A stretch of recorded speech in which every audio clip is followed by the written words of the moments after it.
We have new details about a driver involved in a crash that left one police officer dead and another one in critical condition.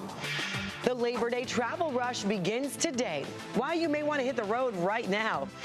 Plus, rate hike approved for a major home insurance company. I was surprised when I found out I was the first one to do it. How a baseball player played for both teams in the same game. It's 6 a.m. on Thursday, August 29th, and you're up with CBS 8.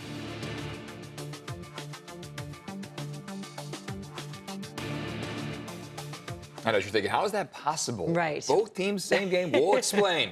Thanks for being here at 6 a.m., everyone, on this Thursday. I'm Eric Connert. And I'm Netta Iranpour. So glad you're with us. The weather's been so nice. Let's check in with meteorologist Evan Irani to see how long it's going to last. And it will last through the weekend, and then into next week, temperatures are going to be climbing once again. Right. So very mild out there for today through the upcoming Labor Day weekend. Today and tomorrow are the most mild days before we start to see a gradual climb in temperatures. But that climb is really going to be kicked into high gear by Monday, so by Labor Day itself. This afternoon, 75 along the coast, 84 for your inland valleys, 88 for the mountains, and 108 out there for the deserts. Plenty of sunshine, but that marine layer is pretty dense, so it'll take another couple hours to pull back. Back to you. Thank you very much for that. And now this morning we are learning more about that double fatal crash in Mt Mesa. The driver who collided with two San Diego police officers, killing one of them, has been identified. CBS 8's Regina Yarita is live near the site of the crash with what we are learning about the driver and where that memorial is growing behind you there, Regina. Yeah, that's correct. Loved ones have actually created a little memorial here on the 5200 block of Mt Mesa. We do know that's where the incident happened. I walked over there to see what loved ones have dropped off. We've seen flowers, candles, certain notes with emotional letters, as well as a picture of a police badge and American flags. But this morning, we now know the name of that driver. He has been identified as 60-year-old Edgar Oviedo. Investigators say Oviedo lived in San Diego. He was driving the BMW that officers tried to pull over for speeding on Monday night. They say Oviedo failed to stop, which led to a speed chase. A supervisor had called off the pursuit because of the excessive speed Oviedo was going at, but then Oviedo's BMW slammed into a patrol car. 30-year-old Officer Austin Machitar was the one driving the SUV at the time. Austin and Oviedo both died that night. Machitar's partner was also in the passenger seat during the crash. He is 27-year-old Zachary Martinez. He's currently at Sharp Memorial's intensive care unit, and he's in critical but stable condition. Zachary is a Texas native. He was a Navy reservist and trained as an EMT. His military service brought him here to San Diego, where he joined the police department a year and a half ago. Austin was a 5.5-year veteran on the force. He worked in the city's Northern Division, had an infectious smile, athletic, had a passion for training and serving, following in the footsteps of his dad. We actually talked to San Diego Police Officers Association. They talk a little bit more about Austin. Take a listen. Father is a retired deputy sheriff, and so he dedicated his life to public service, and we will not forget that. And the POA is raising funds to help the families of the two officers navigate through this tragic incident. They are trying to raise about $250,000. We actually have a link on our website if you want to check that out. You can head to cbs8.com and click on this story. That's latest here in Mt Mesa. I'll send things back to you. Regina, thank you. Former Chula Vista Councilwoman Andrea Cardines has been sentenced to 2 years of probation. She pleaded guilty to 2 counts of grand theft, admitting she lied to obtain thousands of dollars of pandemic relief funds and unemployment benefits. Her brother, who also took part in the scheme, received a similar sentence. We heard from Cardines for the first time in the courtroom. I have received a lot of email threats on social media.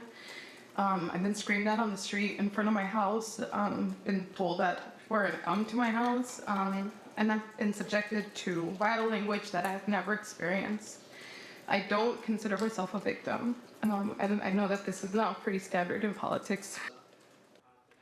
Meanwhile, the state's Fair Political Practices Commission is investigating a political action committee tied to the Cardines siblings. This morning, county health officials are warning about a 4th case of measles in San Diego this year. Officials say the 13-month-old recently traveled overseas and was not vaccinated. The infant may have exposed others. Some information on your screen here, the locations and dates. Measles, very contagious, as you know. Symptoms include fever, cough, runny nose, red eyes, and a red rash. Well, kids are back in school and summer is coming to an end, but there is still one more reason for people to hit the road and travel. Yes, Labor Day weekend. Yep, it's coming soon. In fact, probably starting today. CBS 8's Chris Grow live in Mt Mesa with all we need to know if you are leaving town this weekend. Chris, yeah, what can we expect here? Yeah, good morning. Now, look, we're not trying to throw any shade toward any businesses, but just so that you know, the gas prices, of course, aren't always going to reflect the average that you're seeing in the county. So best to avoid the ones that are going to be about 20 to 25 cents above the county average, like the Shell that is here on Claremont and Convoy. Try to find those that are going to be at average or cheaper. So speaking of the average gas price for a gallon of regular right now in the county, what we're looking at is just under $4.70. So that is going to be the average throughout the county. Of course, that does not mean that every time you go to a gas station, you are going to find that gas price. In fact, you might find some in your area that are a lot more expensive, and you may just have to swallow that. But of course, what you do is you do try to find the best deal if you have to fill up before you head out of town. And look, a lot of people are expected to be traveling, especially by road, for this Labor Day weekend. It's one of those long weekends, but it is going to be shorter compared to maybe one of those traditional fall holiday breaks like Thanksgiving or Christmas. And AAA says that there are a number of things that you can do to prepare for a travel time like this. That includes making sure that your car is completely checked out. You don't want those surprise check engine lights to come on, or maybe know that or find out after the fact that your tire pressure was too low. So that's something that you can do to try to avoid having to call AAA to come out to go ahead and service you when you're on the side of a freeway or so forth. The other thing too is to try to find out when the best times to drive are. For instance, today, yes, today is going to be one of the best times to drive as long as you do so before 11 a.m. So what that means for those of us who are going to continue to work Thursday and Friday, it means that, yeah, we're probably going to be sitting in traffic on our commutes home. However, again, it's going to be different depending on where you live, place by place and so forth. Oh, we apologize. There was an audio issue there. We also want to talk about air travel. Yeah, TSA expected to screen a record-breaking 17 million people through September 4th. If you are flying out of the San Diego International Airport, Terminal 1 parking has finally reopened. Rates are set at $38 per day. Today, local lawmakers will tour the South Bay International Wastewater Treatment Plant. Congress members Juan Vargas, Scott Peters, and Sarah Jacobs will be joined by the Deputy Secretary of State to talk about repairs for the plant to ease the sewage crisis. This comes after the International Boundary and Water Commission, known as the IBWC, said there's been an increase of sewage flow in the Tijuana River from Mexico. Lawmakers wrote a letter to Secretary of State Antony Blinken and the U.S. Ambassador to Mexico about their concerns. The IWBC believes the sewage is coming from a construction project in Tijuana, but Mexico has not confirmed anything.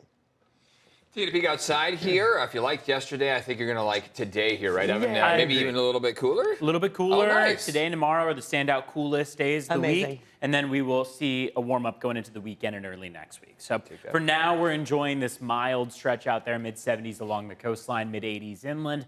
Mountains are still going for the upper 80s, and then 108 out there for the deserts. Marine layer has more depth to it this morning than it has for virtually any morning prior to today so far in the last couple weeks. So we have dealt with a kind of resurgence of that marine layer, but today it's extending all the way to the western slopes of the mountains. Overcast skies are the name of the game along the coast and inland. Sunrise still not coming for another about 15 minutes or so, 6:22.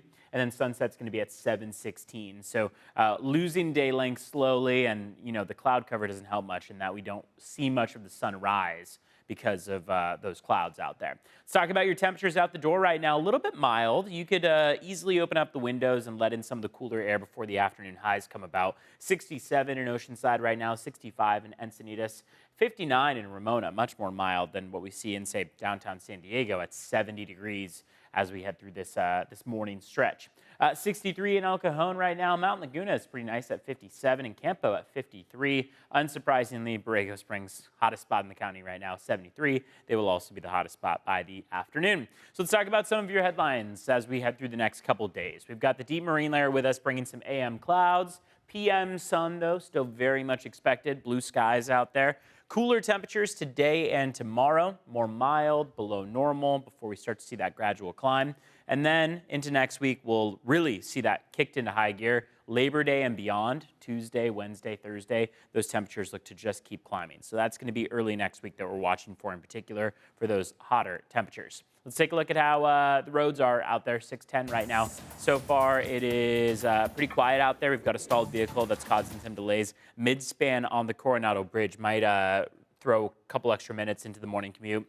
If you are trying to make your way across the Coronado Bridge, expect that to lead to some difficulty. Road weather index also indicating that there is some fog, so reduce your speeds if you're not able to see too far in front of you. Looking at border wait times outside, 130-minute wait for the San Ysidro Port of Entry. Mt Mesa Port of Entry going to take about 75 minutes, so it'll be about double the time, or at least over an hour or so of additional time that you'll need at the San Ysidro Port of Entry versus the Mt Mesa Port of Entry. Back to you.